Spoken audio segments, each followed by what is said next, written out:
দৈনন্দিন জীবনে সবাইকে জনস্বার্থে কাজ করার অভ্যাস গড়ে তোলার আহ্বান জানিয়েছেন প্রধান উপদেষ্টা ডক্টর মোহাম্মদ ইউনূস। বৃহস্পতিবার সকালে মানিক মিয়া অ্যাভিনিউয়ে সমাজসেবা অধিদপ্তর আয়োজিত ওয়াকাথন ও সমাজসেবা সম্মেলন উদ্বোধন করেন তিনি। এ সময় বলেন, সমাজসেবা প্রতিটি মানুষের দায়িত্ব, আর সেটি সবাইকে মনে করিয়ে দেওয়ার কাজ মন্ত্রণালয়ের। অনুষ্ঠানে আরও অংশ নেন সমাজ কল্যাণ মন্ত্রণালয়ের উপদেষ্টা শারমিন এস মুর্শিদ সহ বৈষম্য বিরোধী ছাত্র আন্দোলনের 3 শিক্ষার্থী প্রতিনিধি।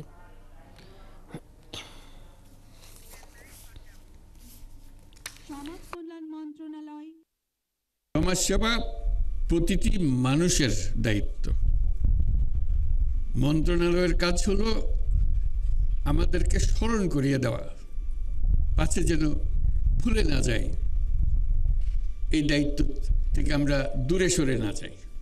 আজকে আহ্বান জানানোর দিন এই সমাজসেবা দিবসে যে আরেকটা অংশ আমাদের মধ্যে আছে, পরের জন্য সেবা, পরস্বার্থে কাজ করা, সেটাকে জাগিয়ে তোলা।